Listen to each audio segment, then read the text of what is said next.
3 दिल दहला देने वाली वारदातें, 3 शहर, दिल्ली, चंडीगढ़ और मुंबई। नीलिमा भंडारी, गुरिंदर कौर चीमा, शालिनी। आखिर इन मर्डर्स के पीछे का मकसद क्या था? सिर्फ लूट या फिर कुछ और? आपकी विक्टिम के साथ सेक्सुअल एक्टिविटी इन्वॉल्व, लेकिन शालिनी के साथ ऐसा कुछ भी नहीं हुआ। लेकिन आपके केस की डिटेल स्टडी करने के बाद ये बात खटकी। कातिल हर एक मर्डर के बाद एक निशान छोड़ देता था। क्या मतलब था इसका? सर कहीं ये कातिल स्कोर तो नहीं रख रहा? लेकिन किसके साथ? हमारे साथ। और फिलहाल वो 3-0 से आगे। क्या वाकई कातिल स्कोर बना रहा था पुलिस के खिलाफ? मिनल और लक्ष्मी, इन दोनों स्केचेस को 3D एडवांस्ड एनालिसिस में भेजो। देखो कि ये दोनों स्केच कहीं किसी एक ही औरत के तो नहीं। Okay sir. बहरहाल इस उलझी हुई कहानी में जुड़ने वाला था एक और अहम किरदार, यूपी के एक छोटे से गांव में रहने वाली रेखा, जो इस वक्त जूझ रही थी अपनी ही समस्याओं से। हेलो मैडम, कहाँ जा रही हैं? हम भी चलें साथ?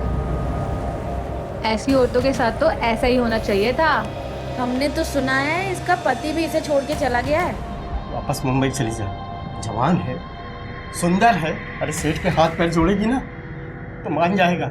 एक तरफ ये केस था और दूसरी तरफ थी वर्षा। आखिर वर्षा घर से क्यों भागी थी और वो किसके साथ थी?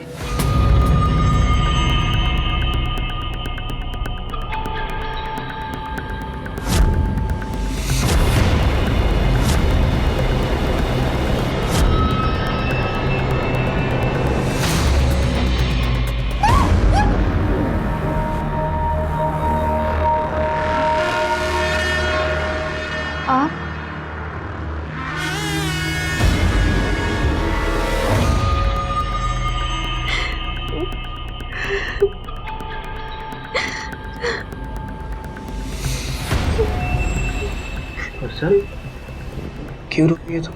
वो भी आज के दिन? हमें मम्मी की याद आ रही है। मैं फोन पे उनसे बात कर सकती हूँ क्या एक बार? देखो मैं तुम्हारे लिए क्या लाया हूँ। चॉकलेट। हाँ, और वो भी तुम्हारी फेवरेट। तुम्हें इतना मानता हूँ और तुम्हें कि बस रोए जा रही हो। तुमसे बहुत प्यार करता हूँ। तुम भी करती हो ना? हाँ?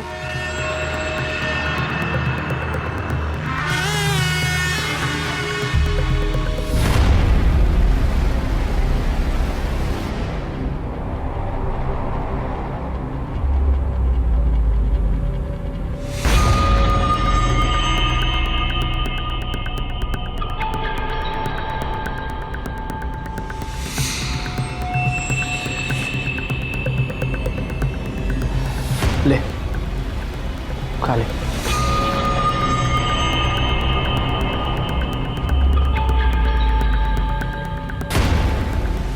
क्यों परेशान करती है इतना तू मुझे? मुझे भी नहीं अच्छा लगता है मैं तुझे भूखा रखता हूँ, लेकिन तू जिद पकड़ के बैठ जाती तो मेरे पास दूसरा कोई चारा नहीं होता है।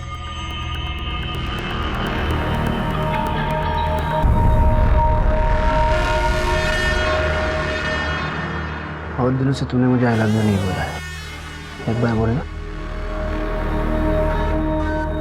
I love you. एक बार फिर से। I love you. आखिर वर्षा कहाँ थी? क्या वो इस साजिश में शामिल थी या फिर वो खुद इस साजिश का शिकार थी? और वो उस बूढ़े आदमी के साथ क्यों थी? वर्ली के अपने ही फ्लैट में डेड बॉडी मिली। नाम नीलिमा भंडारी, उम्र 46 साल, भंडारी बिल्डर्स की ओनर जतिन भंडारी की बीवी है। घर से काफी सामान भी चोरी हुआ सर। मौत की वजह? डेथ बॉय पॉइजनिंग, कोई देसी जहर है केमिकल से बना हुआ। और सर ये क्या है? सर पता नहीं, दीवार पर लिखा हुआ था किसी लिपस्टिक से। सर वो लिपस्टिक हमें क्राइम सीन पर नहीं मिली। क्रिमिनल काफी शातिर है और हमेशा 2 कदम आगे। ये कौन है? सर ये नीरू है। इसके अलावा एक सस्पेक्ट और है सर। बिल्डिंग के सीसीटीवी फुटेज में दोनों सस्पेक्ट आते और जाते हुए दिखे। एक सेकंड सर। सर ये देखिए नीरू। नीरू इस घर में कुक का काम करती है और ये रत्ना है जो इस घर में बाई का काम करती थी। रत्ना को हमने गिरफ्तार कर लिया सर और रत्ना के मुताबिक नीरू ही इस प्लान की मास्टरमाइंड है। कर्माकर, घर में कुक का काम करने वाली इतनी शातिर कि 1 साल से हाथ में ना आए। सिर्फ ये 2 थे या और भी कोई सस्पेक्ट है? सर हमने बिल्डिंग के वॉचमैन से भी बात की। उसने बताया कि नीरू से मिलने के लिए एक बंदा रेगुलरली आया करता था। नीरू और रत्ना ने कभी कुछ बताया घर के बारे में? कुछ बुराई की हो घर का, ऐसा कुछ? नहीं साहब, वो कैसे बुराई करेगी साहब, उसकी तो चांदी थी। नया मोबाइल मैडम ने दिया है। वो मेरा वाला खो गया था ना, इसलिए। वो अकेली आती जाती थी या कोई और भी होता था उसके साथ? सर एक आदमी आता था, उसका हुलिया याद है? वो दूर खड़ा रहता था और उसकी शक्ल साफ साफ दिखाई नहीं दी। सर नीरू के पास 2 फोन थे, एक उसका खुद का और दूसरा वो जो नीलिमा ने उसे दिया था अपने ही सिम कार्ड के साथ, जिसे वो यूज नहीं करती थी। और सर मर्डर के बाद से ही दोनों फोन स्विच ऑफ हैं और इसी में से एक नंबर को ट्रेस करके हम रत्ना तक पहुंचे। नीरू का फोन रत्ना के पास, हाँ साहब, उसी ने दिया मेरे को। ताकि अगर पकड़ी जाए तो रत्ना। काफी शातिर है ये नीरू। और नीलिमा का पति भंडारी, उसका कनेक्शन? सर उस पर भी शक किया, काफी समय तक वॉच भी रखा, उसके bills, credit card bills, phone records, strangulation records और हर तरह से स्क्रूटनी की सर। उसका कोई इन्वॉल्वमेंट नहीं है सर, वो रात को सिर्फ सोने के लिए ही घर पर आता है और वैसे भी प्रॉपर्टी वगैरह है सब उसी के नाम पर है, कोई अफेयर भी नहीं है। और नीरू और रत्ना से तो कांटेक्ट का कोई सवाल ही नहीं होता क्योंकि उनके जाने के बाद ही घर पर आता है। और ये नीरू और रत्ना की फैमिली वगैरह? सर रूल के मुताबिक दोनों के एड्रेस और कॉन्टैक्ट डिटेल्स सोसाइटी के पास रजिस्टर्ड थे, लेकिन सर इस नीरू ने गलत एड्रेस दिया था और उसका फोन भी आखिरी बार चेंबूर में ट्रेस हुआ। और फिर उसके बाद नीरू की कोई लीड मिली? काफी टाइम के लिए तो नहीं सर, हमने हर एंगल ट्राई किया। फाइनली 2 महीने पहले हमें एक टिप मिली। नीरू के फोन डिटेल्स थे हमारे पास, कई महीनों तक फोन बंद था, लेकिन कुछ देर के लिए फोन ऑन हुआ। उसी वक्त हमारी एक टीम वहां के लिए रवाना हो गई थी। उम्मीद थी कि हम उसे पकड़ लेंगे। नीरू यहीं रहती है? यहाँ कोई नीरू नहीं रहती है सर।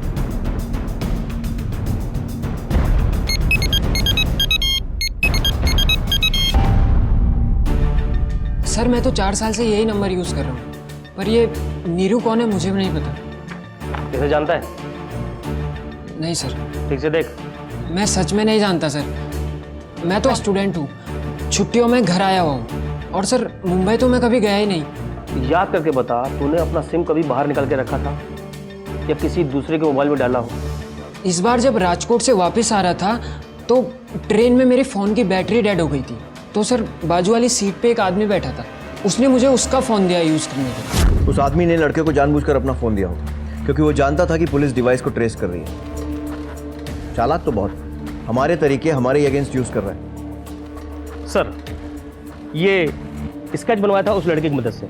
अब ये नहीं पता कि ये आदमी रत्ना और नीरू का पार्टनर है या रत्ना और नीरू ने इसे भी फोन देकर चूना लगाया। फिर याद आया उस गार्ड के स्टेटमेंट के बारे में जिसमें उसने किसी आदमी का जिक्र किया था नीरू के साथ। सर एक आदमी आता था, वो दूर खड़ा रहता था और उसकी शक्ल साफ साफ दिखाई नहीं दी। हमने गार्ड को भी स्केच दिखाया, पूछताछ की, लेकिन उसे भी मालूम नहीं सर। फिर उसके बाद? फिर हमें दूसरा ब्रेक थ्रू मिला सर। नीरू का जो फोन था वो एक्टिव हुआ, लोकेशन भेंडी बाजार। सर वहां पता चला कि रूही नाम की एक औरत ने ये फोन एक दुकानदार को बेचा था। हमें लगा कि रत्ना और नीरू ने ही अपना नाम बदल करके ये काम किया है। हमने फील्डिंग लगाई और इस रूही को अरेस्ट किया, लेकिन सर वो कोई और निकली। उसने बताया कि ये फोन उसके पति अखिल का था। फिर हमने अखिल को पकड़ा और फाइनली अखिल के थ्रू ही पता चला कि फोन रत्ना का था। दोनों का चक्कर चल रहा था और अखिल के थ्रू ही हमने रत्ना को ट्रैक किया। पर जब वो मिली तो कहानी कुछ और ही सामने आई। मेरे को तो पता भी नहीं था ये खूनी वीर के बारे में। मेरे को तो बताया था कि मालकिन को नींद की गोली देकर सुला देंगे, फिर घर का सारा माल चोरी कर कर भाग जाएंगे। इसका मतलब यह है कि हमारे पास इस ट्रेन वाले आदमी की भी कोई इन्फॉर्मेशन नहीं है और ना ही उस आदमी की जो नीरू से मिलने आता था। कर्माकर, ये नीरू तो बहुत शातिर निकली। Yes sir, I am sure यही इस पूरे मर्डर की मास्टरमाइंड है और बाकी सब इसमें छोटे मोटे मोहरे इन सबको यूज करती है लेकिन सामने नहीं आती। बहरहाल वो रहस्यमयी शख्स कौन था जिसे राजकोट जाती ट्रेन में देखा गया था? उसके पास नीरू का फोन कैसे आया? क्या वो इस अपराध में नीरू का सहभागी था? मुंबई पुलिस के मुताबिक इस वारदात को अंजाम देने वाली मास्टरमाइंड नीरू ही थी, लेकिन वो इस बात से बेखबर थे कि यह मामला जुड़ा था दिल्ली और चंडीगढ़ में हुए हत्याकांड से। और वहीं दूसरी तरफ कानपुर में वर्षा की खोज और तेज हो चुकी थी।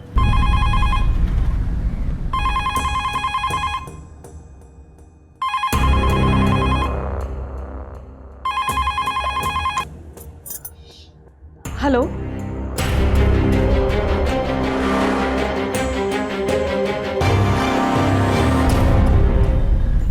आपने हमें फोन करके बताया था कि आप कुछ बताने वाली हैं वर्षा के केस के बारे में। जी सोनल, तुमने जो कुछ भी मुझे बताया है वो पुलिस अंकल को बता दो, तुम्हें डरने की कोई जरूरत नहीं। वो वर्षा एक बूढ़े अंकल के साथ, वो अक्सर स्कूल के बाहर आया करते थे वर्षा से मिलने। वर्षा से पूछा था तो उसने कहा कि उसके चाचा हैं। तुमने उस आदमी का चेहरा देखा था? उसके बारे में कुछ बता सकती हो? मतलब कैसा दिखता था?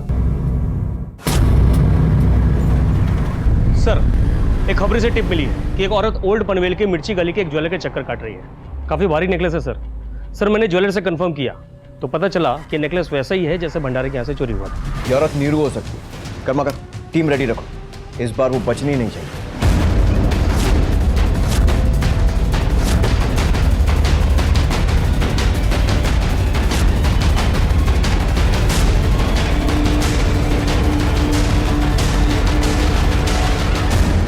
सच बोल, कहाँ है नीरू? साहब, मैं सच बोल रही हूँ। मैं किसी नीरू को नहीं जानती। आप क्या बोल रहे हैं? अब ये कहेगी कि ये हार कहाँ से आया ये भी नहीं मालूम। क्या लगता है तेरे को, हम सब बेवकूफ हैं? साहब, मैं सच बोल रही हूँ। मेरे आदमी ने ये हार मुझे दिया था शादी के टाइम पर। ये तुम्हारा पति? सर, हाँ, पर क्या? ऐसा नहीं लगता, अलग लगता है। ये तुझे कहाँ मिला, क्या काम करता है, कहाँ रहता है? एक एक डिटेल चाहिए मुझे, सारी की सारी, और वो भी अभी। साहब, रमेश को मैं पहली बार बार में मिली थी जहाँ मैं डांस करती थी।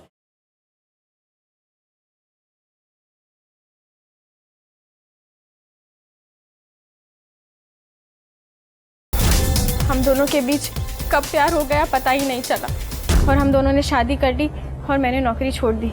साहब, बहुत अच्छा चल रहा था। वो मुझे बहुत प्यार करता था, बहुत ख्याल रखता था, लेकिन अचानक प्यार कम होने लग गया। अरे मेरी जान, तू वेट तो कर, मैं आऊँगा तुझे लेने, और उसके बाद तू और मैं आऊँगा। बस थोड़े दिन में आ जाऊँगा इधर। वो किसी लड़की के लिए मुझे छोड़कर चला गया साहब। बहुत इंतज़ार किया साहब मैंने उसका, पर वो नहीं आया। सब साले पैसे के लालची है। माँ बाप ने भी मुझे धक्के मारकर घर से निकाल दिया। यहाँ आई तो बार वाले ने मुझे नौकरी पे भी नहीं रखा। साहब, मैं क्या करती? मैं ये हार नहीं बेचना चाहती थी, लेकिन मैं बहुत मजबूर थी। अगर ये वाकई में तुम्हारा पति है तो कोई छोटा मोटा आदमी नहीं है, बहुत बड़े मर्डर में इन्वॉल्व है, और इसके कारण तुम भी इस चक्कर में फंस चुकी हो। और अब इससे बाहर निकलने का सिर्फ एक ही तरीका है, अच्छे से पूरी तरह हमारी मदद करने का। तो इसके बारे में जो भी जानकारी, कोई नंबर, कोई पता, कुछ भी, सब बताओ हमें। साहब, एक नंबर है मेरे पास। इनसे नंबर लेकर उसकी सारी कॉन्टैक्ट इन्फॉर्मेशन निकलवाओ, और इनकी मदद से रमेश का स्केच भी बनवाओ। कर्माकर आदमी तो वही लग रहा है, लेकिन हुलिया एकदम अलग है। साहब, क्या सच में रमेश ने किसी का खून किया है? लगता तो यही है। खैर, हमारी मदद करने के लिए शुक्रिया। अभी तुम जा सकती हो, लेकिन अगर दोबारा जरूरत पड़ी तो चौकी पे आना पड़ेगा। जी साहब। इस औरत पर 24 घंटे नजर रखो, कहाँ कहाँ जाती है, किससे मिलती है, इसके एक एक मूवमेंट का हिसाब चाहिए मुझे। शायद इसकी मदद से ही हम रमेश तक पहुंच सकते हैं। सर, यानी राजकोट वाली ट्रेन में जो आदमी मिला था शायद वही रमेश हो, और ये भी हो सकता है सिक्योरिटी गार्ड ने जिस आदमी का जिक्र किया था जो नीरू से मिलता था, शायद ही वही आदमी हो सकता है। उसके पास नीरू का फोन तो था ही, शायद वही बिल्डिंग के नीचे वेट किया करता हो। रेखा ने बताया था कि रमेश उससे डांस बार में मिला, तो इसका मतलब ये है कि रमेश ऐसी जगहों पर अक्सर चक्कर काटता हो। जितने भी लोकल डांस बार्स और क्लब्स वगैरह हैं, सब में पूछताछ करो, पता करो, शायद कुछ लीड मिल जाए। और सर, रेखा ने जो नंबर दिया था उसका फ़ोन रिकॉर्ड्स और ट्रायंगुलेशन रिकॉर्ड्स के लिए रिक्वेस्ट भेज दी है। जैसे ही आती है आपको अपडेट करता हूँ। गुड।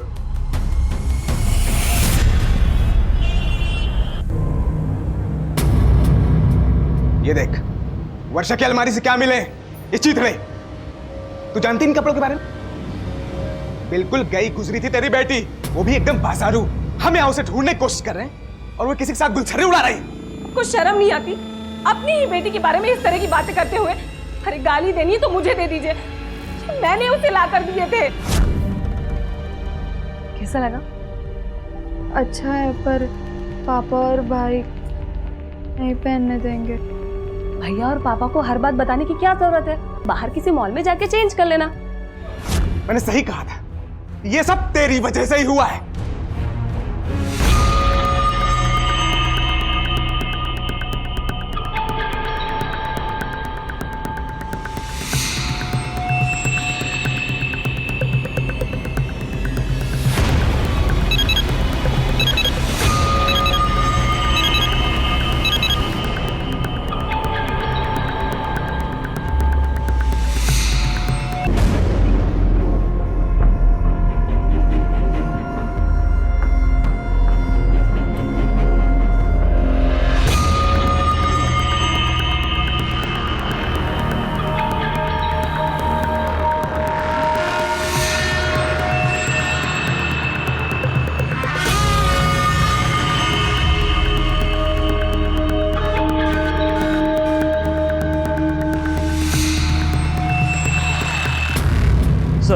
रेखा से जो रमेश का नंबर मिला है उसके फ़ोन ट्रायंगुलेशन रिकॉर्ड्स।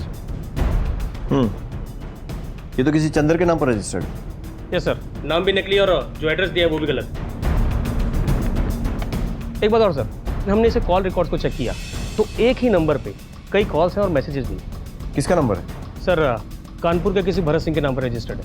हो सकता है कि वो इसी गैंग का कोई मेंबर हो, या फिर कोई विक्टिम, या फिर कोई ऐसा शख्स जिसे हमें मिसलीड करने के लिए प्लान किया गया हो। Yes sir. टेलीफोन कंपनी से कांटेक्ट करो, इस भरत सिंह का रजिस्टर्ड एड्रेस निकलवाओ, वहां जाकर आस पड़ोस में पूछताछ करो, पता करो किससे मिलता था, उसका क्या लेना देना इन सबसे, और सारी इन्फॉर्मेशन जल्दी लेकर आओ। सर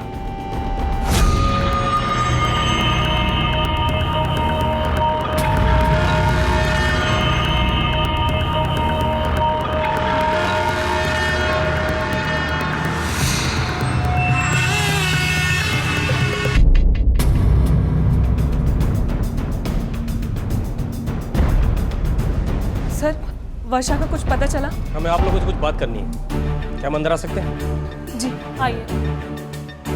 देखिए, हमें एक बात का पता चला, जो नंबर वर्षा यूज़ करती है जो आपके नाम पर रजिस्टर्ड है। आपको याद होगा कि जब हमने इस केस की इन्वेस्टिगेशन करना शुरू किया था तब हमने आपको बताया था कि वर्षा किसी चंद्र नाम के आदमी से रेगुलर टच में थी। तब तो उस आदमी के बारे में कुछ पता नहीं चला था, लेकिन अभी हमें पता चला है कि मुंबई पुलिस उस आदमी को एक मर्डर के केस में ढूंढ रही है। मर्डर? लेकिन वर्षा उस आदमी के साथ? देखिए, मामला बहुत सीरियस है, इसलिए हम आपके घर सीधे आ गए। ये मुंबई पुलिस से PSI पंकज हैं। अच्छा, आप लोग इसे जानते हैं या कभी इसे देखा हो? लोग इसे रमेश भी कहते हैं। एक और स्केच इसी आदमी का है, शायद इसे पहचानते हो। नहीं सर, इसे हमने पहले कभी नहीं देखा। तुमने देखा है क्या? नहीं, मैंने भी पहले कभी नहीं देखा। लेकिन सर, वर्षा इस आदमी के साथ? पर सर, वो बूढ़ा आदमी जिसके बारे में सोनल ने बताया था, वो कौन है? देखिए, उस आदमी के बारे में अभी कुछ पता नहीं चला। अब जबकि ये मामला खुल ही गया है तो हम वर्षा को ढूंढने के लिए मुंबई में भी एक सर्च टीम डिप्लॉय कर देंगे। सर, आपका शक सही निकला, एक बहुत बड़ी ब्रेक थ्रू मिली है।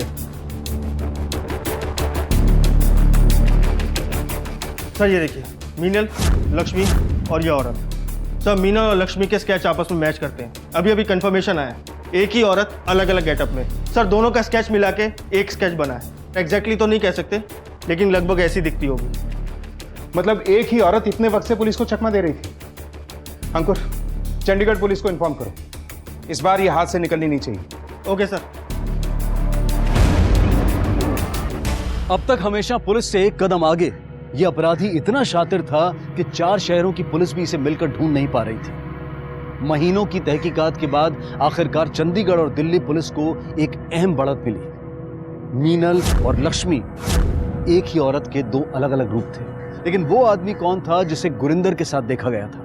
वहीं मुंबई पुलिस भी खोज रही थी एक और रहस्यमय शख्स को। इस बार जब राजकोट से वापस आ रहा था तो सर बाजू वाली सीट पे एक आदमी बैठा था, उसने मुझे उसका फोन दिया यूज करने को। और वहां कानपुर में वर्षा की खोज कर रही पुलिस के सामने भी एक रहस्यमय आदमी की गुत्थी उभर कर आई थी।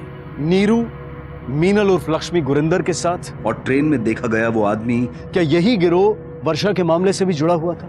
रमेश की तस्वीर देश के हर हिस्से में भिजवा दी गई थी और तभी रमेश की तस्वीर को देखकर चंडीगढ़ पुलिस ने खुलासा किया कि उन्हें भी उसी शख्स की तलाश थी। जहां इस आदमी का कच्चा चिट्ठा धीरे धीरे खुलता जा रहा था, वहीं नीरू खुद अब भी पूरी तरह से गायब थी और इस बीच वर्षा अब भी उस बूढ़े आदमी की गिरफ्त में थी। और वो आदमी अब वर्षा को कहां लेकर जा रहा था? ये तो क्लियर नहीं है कि क्या ये वही आदमी है जो नीरू के साथ देखा गया है, लेकिन एक बात पक्की है कि इसका नीरू के साथ कुछ ना कुछ कनेक्शन तो है। मतलब इसने पहले रेखा के साथ शादी की और फिर उसके साथ यूपी गया। मतलब जब रमेश रेखा के साथ शादी करके रह रहा था तभी उसने वर्षा से बात करनी शुरू कर दी। एग्जैक्टली। और उसके बाद फिर वो वहां से कहीं और चला गया। उसके बाद उसे चंडीगढ़ में देखा गया गुरिंदर के साथ।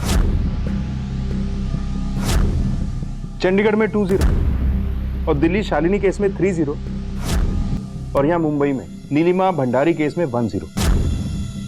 सर, आप ही की थोड़ी थी, कातिल कोई ना कोई तो स्कोर रख रहा है, 10, 20 और 30। पॉसिबल है क्योंकि मोडस ऑपरेंडी भी सेम है और इस्तेमाल किया हुआ जहर भी। सभी जगहों पर गहनों और पैसों की चोरी हुई, लेकिन हैरानी की बात यह है कि ये गैंग इतनी दूर तक पहुंच चुका है। लेकिन बड़े अजीब बात है, मुंबई और चंडीगढ़ में ये शख्स देखा गया, लेकिन दिल्ली में नहीं। दिल्ली में सिर्फ मीनल और लक्ष्मी को देखा गया।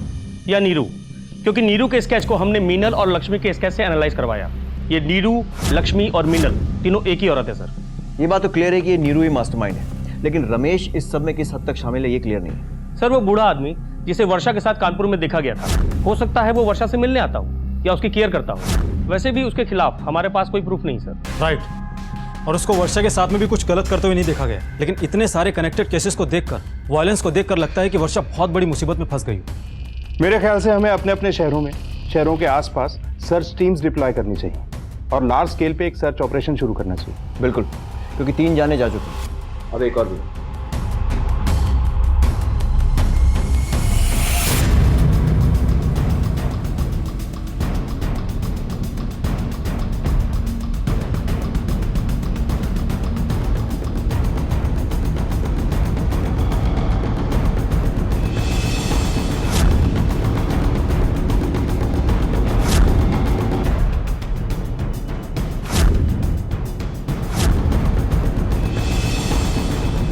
अरे भाई साहब, हाँ क्या इस लड़की को देखा आपने? साहब क्या हुआ इसको? आप जानते हैं इसे? नहीं साहब, मतलब ये मैंने इसको देखा था और मैंने इसे रेलवे स्टेशन पे छोड़ा था साहब। पक्का यही थी? हाँ साहब, पक्का यही थी। अभी मुझे बराबर याद आ रहा है, पूरे रास्ते घबराई हुई थी साहब ये। सर एक लीड मिली है। जिस दिन वर्षा गायब हुई थी उस दिन वो अपने घर से कानपुर रेलवे स्टेशन के लिए निकली थी। मैंने सीसीटीवी फुटेज के लिए रिक्वेस्ट डाल दी है। अब पता लग जाएगा कि वो कानपुर से कहाँ के लिए निकली थी और उसके साथ में कोई और था या नहीं। आप किसी और नीरू को ढूंढ रहे हो? मेरी बेटी ऐसा नहीं कर सकती। वो तो मुंबई में रह के नौकरी कर रही है, हमारा घर चला रही है। आपको जरूर कोई गलतफहमी हो गई सर। मेरी बेटी खुद नहीं कर सकती। देखिए आप रोइए मत, अगर आपकी बेटी ने कुछ नहीं किया है तो आपको डरने की कोई जरूरत नहीं। अच्छा एक बात बताइए, आपसे मिलने तो आती होगी यहाँ पर, बातचीत होती होगी फोन वोन में? कभी कभी हफ्ते 2 हफ्ते में फोन कर लेती, बहुत काम में बिजी रहती है ना सर। अच्छा, आखिरी बार कब मिलने आई थी आपसे? यही कोई थोड़े दिन पहले उसने फोन किया था। काम की वजह से बेचारी आ नहीं पा रही, पर मैं कह रही हूँ ना आपको, मेरी बेटी ऐसा नहीं कर सकती।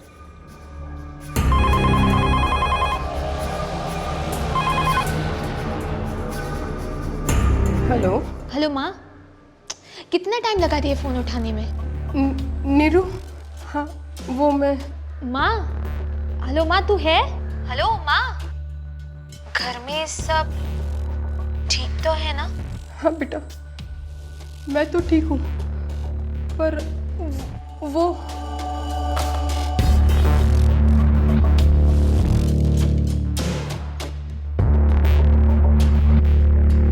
हेलो। डैम इट, उसे पता चल गया, कुछ मिला?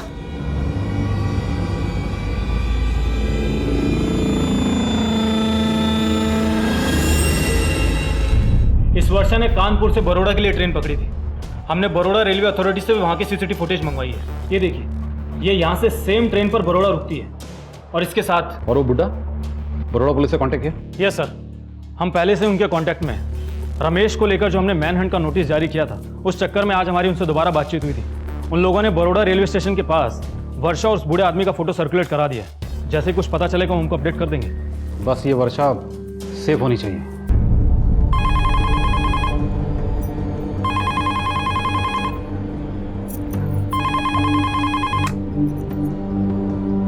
हेलो मम्मी, वर्षा कहाँ है तू बेटा?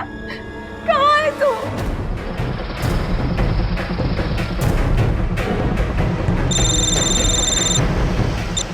हेलो हेलो इंस्पेक्टर प्रसाद, मैं मुंबई से सब इंस्पेक्टर करमरकर बात कर रहा हूँ। नीलिमा भंडारी मर्डर केस के प्राइम एक्यूज्ड और रमेश उर्फ चंदर अहमदाबाद में देखे गए।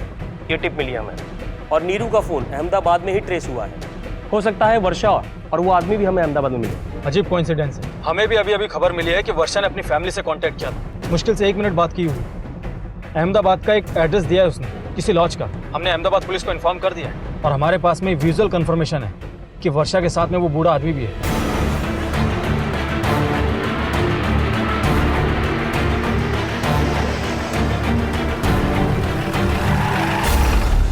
सर वर्षा ने ये एड्रेस बताया घर पे, कानपुर पुलिस ने भेजा है हमें। सर टीम रेडी है, अगर आप लीड करना चाहें तो। कर्माकर, तुम इनके साथ जाके खबरी से बात करो और नीरू की लोकेशन पता करो। तब तक मैं वर्षा के बताए इस एड्रेस पर पहुंचता हूँ। Okay, let's go. मुंबई से शुरू हुआ ये केस दिल्ली, चंडीगढ़, कानपुर होते हुए अब अहमदाबाद तक पहुंच गया था। अब देखना यह था कि पुलिस इस गुनहगार को पकड़ने में कामयाब होती है या नहीं, या फिर एक बार फिर वो कातिल 4-0 के स्कोर से आगे निकल जाएगा। ये और ये। हाँ, ये इधर ही थे, ये लड़की और ये उसका बाप। पर कुछ ही देर पहले ये आदमी पूरा बिल पे करके चला गया, अकेला ही था। अकेले ही था मतलब? ये लड़की उसके साथ नहीं थी? जी नहीं, मुझे लगा सर ये पहले ही चली गई, क्योंकि रूम तो खाली था।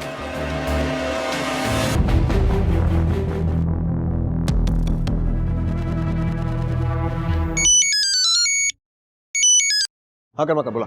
सर नीरू का खून हो गया। व्हाट? कर्माकर, वर्षा उस बूढ़े आदमी के साथ ही थी, लेकिन अभी रूम खाली है। उस आदमी को अकेले बाहर जाते हुए देखा गया। सुनो, अभी थोड़ी देर पहले निकले हैं तो ज्यादा दूर नहीं गए होंगे। अहमदाबाद पुलिस के साथ कोऑर्डिनेट करके शहर से बाहर जाने वाले सारे एग्जिट पॉइंट्स को ब्लॉक करो। ट्रेन, रोड, बस, हर रूट को स्क्रूटनाइज करो।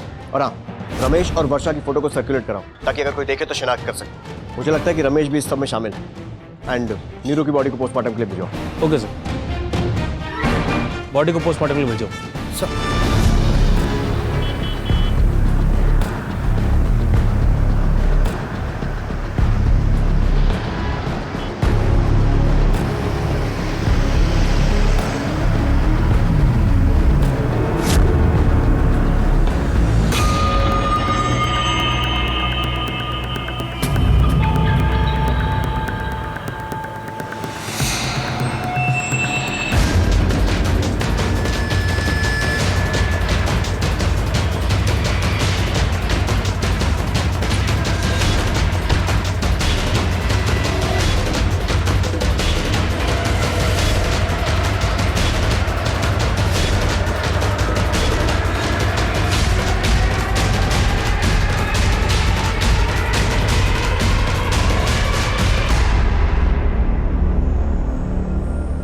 क्या लगा था तुझे?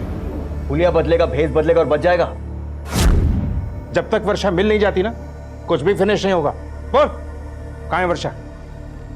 मैं खुद भी तो ढूंढ रहा हूँ यार। सीधे सीधे सच बोल दे, वरना जानता नहीं तू उन्हें। आपको जो करना है आप कर लो। असली नाम क्या है तेरा? हाँ बोल। क्यों? पेपर में फोटो छापने गए? ठीक ठीक बोल। ओके, गोविंद परमार। गोविंद परमार, ओरिजिनल और रियल नाम यही है। वर्षा की खोज जारी रखिए। अगर भागी भी है तो ज्यादा दूर नहीं गए होंगे। कर्माकर, इनके साथ जाओ। सर चल शुरू हो जाओ। गांव से मुंबई आया तो पता चला कि लाइफ क्या होती है। बस ज़रूरत थी तो पैसों की, जो कि मेरे पास नहीं थे। फिर नीरू मुझे यही मुंबई में मिली और उसकी भी सेम बीमारी थी, ऐश करने की। और प्रॉब्लम से दोनों के पास पैसे नहीं थे। नीरू पहले से नीलिमा के यहाँ काम करती थी। नीरू ने मुझे नीलिमा के बारे में बताया कि वो कितनी बड़ी लापरवाह है और साथ ही कितनी बड़ी अमीर है, ये भी बताया। फिर क्या था, दोनों ने मिलकर प्लान बना दिया। ये देख, उसको बोलते हैं जहर। उसको ऐसा खोल के थोड़ा सा पानी में मिला दिया, आदमी खत्म। फिर हमने रत्ना को भी साथ में मिला लिया, वो भी उधर ही काम करती थी। अब इल्जाम थोपने के लिए कोई तो बकरा चाहिए था ना, फाइनली मिल गया। अरे कब तक जिएगी ऐसे? हाँ, पैसे हैं सामने, छीन लेते हैं और फिर अपना अपना रास्ता पकड़कर निकल जाएंगे यहाँ से। तो अपने गांव जा, ऐश कर वहां पे। पुलिस थोड़ी तेरे पीछे आएगी वहां पे। हाँ, रत्ना का तो मालूम भी नहीं था मेरे बारे में। नीरू ने नीलिमा को जहर दिया और दोनों ने मिलकर सारा सामान लूट लिया।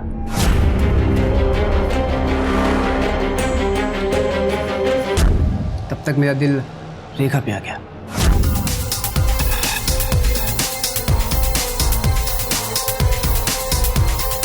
और फिर उसको भी मैंने शादी का सपना दिखाया और यूपी लेके भाग गया। और नीरू? अरे मिली तो मिली, नहीं मिली तो क्या फर्क पड़ता है? कौन सा मैं सच में प्यार करता था उससे? इसी दौरान फ्रेंड्स बुक के मैंने वर्षा को देखा।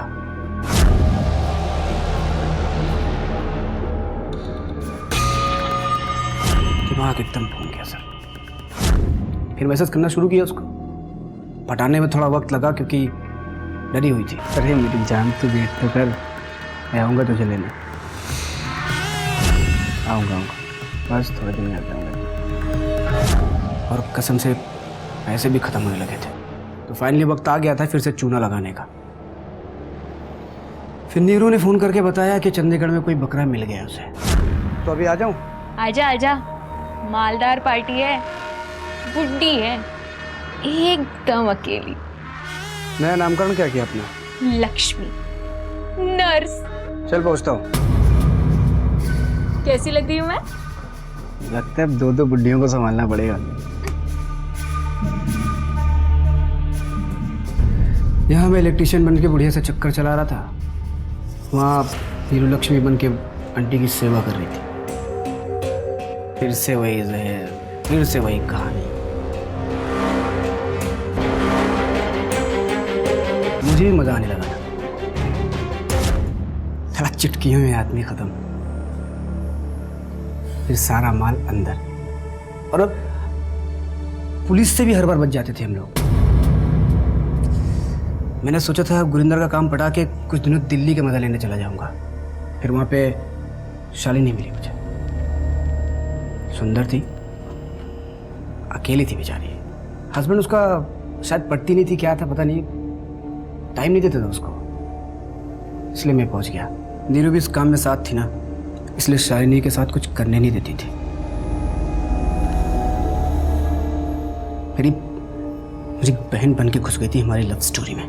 शालिनी को मैंने बोला, वो तैयार होके गहने पैसे लेके लॉज में आके मिले। मैंने सोचा मारने से पहले थोड़ा आदत खराब थी ना तो मजा लेने की, ऐसा सोचा था मैंने। लेकिन वो मीनल ने नीरू ने पहले ही उसे ऊपर भेज दिया।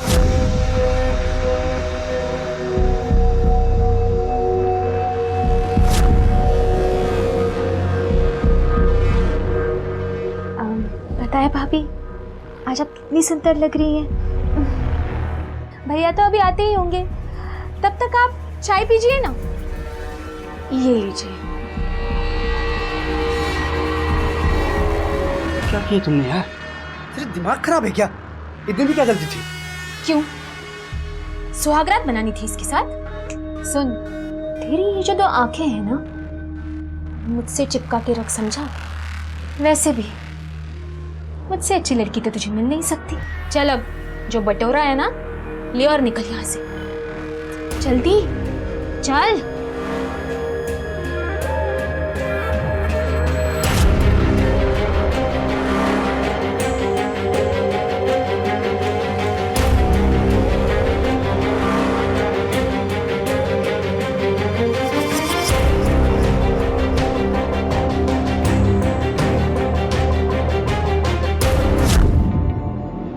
नीरू प्यार करने लगी थी मुझसे, और मुझे प्यार के चक्कर में नहीं पड़ना था। और तब तक तो वर्षा भी लाइन पे आ गई थी, इसलिए मैंने नीरू को चकमा दिया और वर्षा को लेके फिर से यूपी भाग गया। क्या है ये सब? नहीं पहचान पाई ना, इसलिए तो सब किया है मैंने, ताकि तुम्हारे पापा तुम्हारा भाई मुझे ना पहचान पाए। अब पता चला कितना प्यार करता हूँ मैं तुझसे। जिस दिन वर्षा साथ भागने के लिए तैयार हुई, उस दिन निकल गए। मैंने सोचा था वर्षा के साथ थोड़ा सा मजा करूंगा, ऐश करूंगा, उसके बाद फिरौती मांग लूंगा। लेकिन पता ही नहीं चला कब प्यार हो गया मुझे उससे।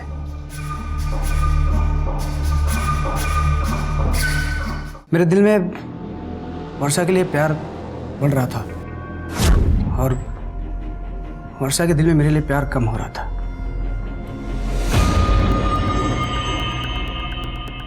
डरने लगी थी मुझसे। गड़बड़ हुआ अब जब नीरू वहां पहुंच गई। उसे अहमदाबाद के मेरे सारे ठिकाने पता थे, उसके साथ भी कई बार वहां गया था, तो ढूंढते ढूंढते पहुंच गई। गोली मत दे मुझे, समझा? गोली मत दे। हाँ, मुझसे प्यार करता है? तू वो लड़की कौन है जिसे लॉज में रखा है? हाँ, कौन है? ये ना समझा है मुझे। हाँ, देख, आखिरी बार बता रही हूँ तुझे, मेरे अलावा किसी की तरफ आंख उठाकर भी देखा ना तूने, तो मैं सबको तेरी सच्चाई बता दूंगी, या फिर उसे भी मार दूंगी और तुझे भी मार दूंगी, समझा? तू जानता नहीं है मैं क्या कर सकती हूँ। अरे बस ठंडी हो जा। कल उसके बाप को फोन करके वो फिरौती का रकम लेके छोड़ दूंगा बस। उसके बाद हम लोग कहीं घूमने जाएंगे, और इस बार ऐसी जगह जाएंगे जहाँ पहले कभी नहीं गए, ठीक है? अभी एक हो गया? या भी और मारना है? थोड़ा और। ये बात ले थोड़ा सा थोड़ा। Very good very good.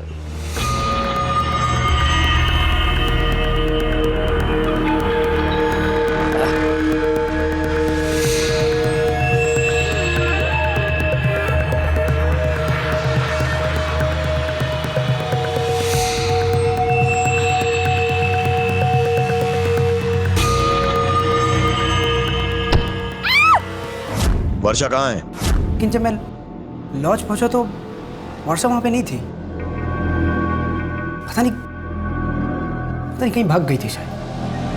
अब प्लीज मेरे से मत पूछना कि वर्षा कहाँ है, क्योंकि मुझे जितना पता था मैंने सारी स्टोरी आप लोगों को बता दिया। जितने लोगों को मारा सबका नाम तक गिना दिया आपको। तो अगर मैंने वर्षा को भी मारा होता तो आपको बताता। सो प्लीज मत पूछना कि वर्षा कहाँ है। एक बात याद रखना गोविंद, अपराधी चाहे जितना भी शातिर हो जाए ना, कभी ना कभी पुलिस के हाथ पे चढ़ ही जाता है, समझा? जो भी इंफॉर्मेशन मिले कॉल करो मुझे, कॉल रिकॉर्ड देखकर। I talk to later, bye. Sir Varsha के बारे में कुछ पता नहीं चला, लेकिन कोशिश जारी है सर। ठीक है सर, जारी रखो। और ये गोविंद का कन्फेशन ठीक है, लेकिन इसके दिमाग में क्या चल रहा है कुछ कह नहीं सकते। तो जब तक वर्षा मिल नहीं जाती इसे अंदर ही रखो। सर हो सकता है ये वर्षा वाकई भाग निकली हो, फिर उसे किसी ने देखा कैसे नहीं? इस तरह लॉस से बिना नोटिस हुए कैसे निकली होगी? हो सकता है कि उसने लॉज के बाकी सारे कमरे भी चेक करवा। Quick. Excuse me sir. Hello Varsha?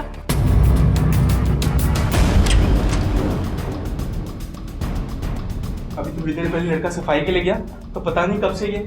Damn it, 15 साल की बच्ची को भी नहीं छोड़ा, मार दिया इसे। बॉडी को पोस्टमार्टम के लिए भेजो और देखो रूम में कोई फिंगरप्रिंट मिलता है कि।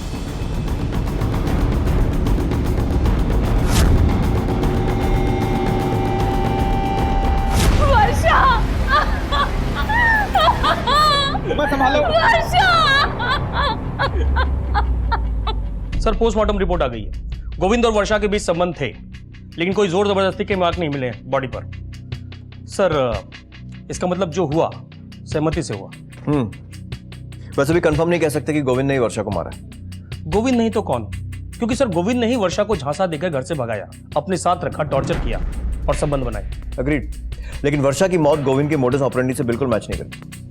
पहली बात, दीवार पर कोई स्कोर नहीं था। दूसरी बात, वर्षा की मौत जहर देने से नहीं बल्कि गला घोटने से हुई। ऐसा क्यों हुआ? जिस रूम में वर्षा की लाश मिली थी वो किसके नाम पर रजिस्टर्ड है? चेहरे पे धुएं से ढकने के लिए कपड़ा बांधते हैं ना। Pollution mask?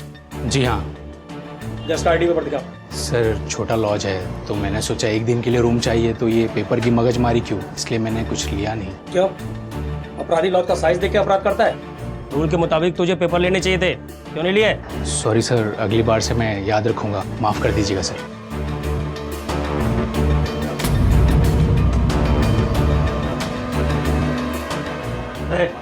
रुक, इतना घबराया क्यों है? क्या छुपा रहा है? मैंने कुछ नहीं किया साहब, मैं तो सिर्फ उन दोनों को देख रहा था साहब। किन दोनों को? वो तो अधेड़ उम्र के आदमी ने सब किया, जो उस लड़की के बाजू वाले रूम में था। जैसे ही लड़की का बाप निकल गया तो वो अधेड़ उम्र का आदमी उसे अपने रूम में लेके गया। मुझे लगा थोड़ी देर मज़ेदार कुछ देख लूँगा, तो मैं भी उसके पास गया, लेकिन उसने दरवाज़ा बंद कर दिया। पहचान सकता उसको? हाँ साहब, पहचान लूँगा। स्केच बनाने में मदद करेगा? जी साहब। मुझे लगता है इसके आगे आपको टेक ओवर करना चाहिए, क्योंकि गोविंद को लेके हम मुंबई जा रहे हैं। सर मैं अपनी बेटी को क्यों मारूंगा? आप कैसा वाहियात इल्जाम लगा रहे हैं मुझ पे? यही तो हम जानना चाहते हैं कि तूने अपनी बेटी को इतनी बेरहमी से क्यों मारा, उस बेटी को जिसको इतने वक्त से तू पागलों की तरह ढूंढ रहा है। सर आप सवाल पूछ रहे हैं या इल्जाम लगा रहे हैं मुझ पे एक शरीफ आदमी पे, और वो भी बिना किसी सबूत के? सबूत चाहिए तुझे? चल तुझे सबूत दिखाता हूं। ये देख, ये तेरे कॉल रिकॉर्ड्स हैं। वर्षा ने तुझे कॉल 6 तारीख को किया था और तूने पुलिस को इसकी इंफॉर्मेशन 7 तारीख को दी, पूरे एक दिन बाद। और इसमें तेरा ट्रायंगुलेशन रिकॉर्ड भी है। ये अचानक तुझे अहमदाबाद जाने की जरूरत क्यों पड़ गई, वो भी पुलिस को बिना इंफॉर्मेशन दी? लॉज में काम करने वाले लड़के तक ने तुझे देखा है वर्षा को रूम में ले जाते हुए। फ्लाइट्स के रिकॉर्ड भी आ जाएंगे, एयरपोर्ट की सीसीटीवी फुटेज भी आ जाएगी, और लॉज के कमरे में पड़े तेरे वो फिंगरप्रिंट्स। और बोल कितना सबूत चाहिए तुझे? वर्षा को तूने मारा ये हम साबित कर चुके हैं, लेकिन वर्षा को क्यों मारा ये तू हमें बताएगा। बोल। क्या करता? तंग आ गया था उसकी इस हरकतों से। अरे मुझे तो शर्म आती है ये सोच के भी कि उस आदमी के साथ वो इस तरीके से। उस दिन जब उसका मुझे फोन आया, मुझे बहुत गुस्सा आया। खुद भागी और फोन करके हमें से मदद मांग रही। मेरे लिए तो पहले ही मर चुकी थी। जिस दिन वो भागी थी मैं बहाना बना करके अहमदाबाद गया, उसी लॉज में उसी के बाजू वाला रूम लिया, सही मौके का इंतजार किया। जब उसका यार वर्षा को अकेले कमरे में छोड़कर गया तभी मैं गया।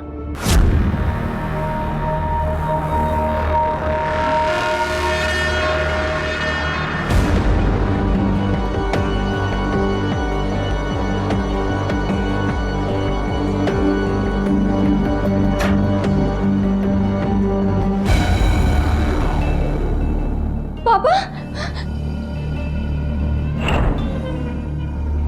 पापा, वो गोविंद चला गया है। तेरे पापा आ गए ना, सब ठीक हो जाएगा। चला जा।